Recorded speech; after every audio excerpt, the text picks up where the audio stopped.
example of a modern-day miracle on us.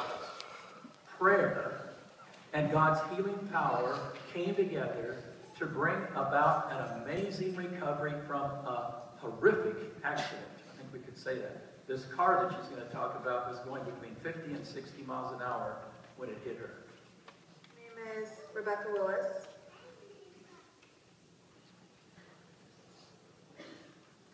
I was hit by a car as I was walking on February 18th. It's almost a year ago, which is crazy. It's almost a whole entire year. I was in the hospital for 2 months, and after about a month to a month and a half is when I first started remembering what was going on. I was never walking on my own. I was either in a wheelchair, in bed, or I had crutches to use. And I had big boots on every single day. That took about 5 minutes, 10 minutes to put on me, even if I had to go to the restroom. I broke both of my legs, my left arm, my ribs, and my back. I lost my 2 front teeth. I have scars on my stomach, well, scars everywhere, but I have scars on my face right here and on my forehead, so I wear sunscreen every single day. I do know that I could not drive from the night of my accident to election day. So, beginning of November, I could not drive because of my brain injuries. Oh yes. Before my accident, I've always believed in God, but I was never really focusing much on it. And the guy I was dating also didn't do that. But after my accident, I broke up with him, and then my life was way better. I'm just a happier person altogether, and obviously very stronger. Now, everything that I do, I always put a little prayer in my head, which I never did before my accident. I'm gonna start crying. That's how I'm way better now.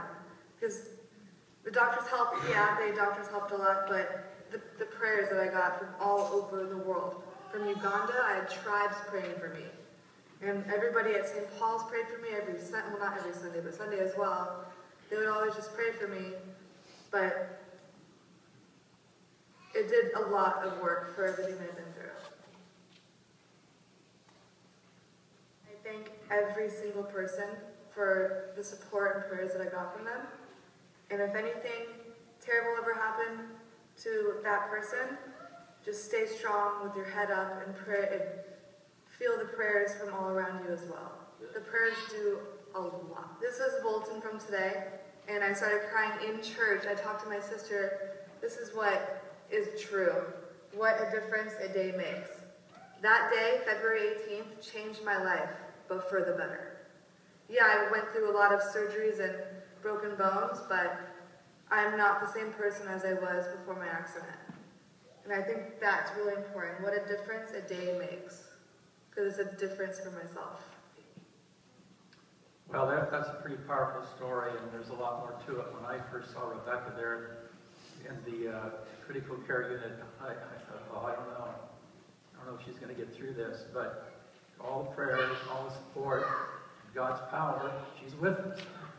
Stand up.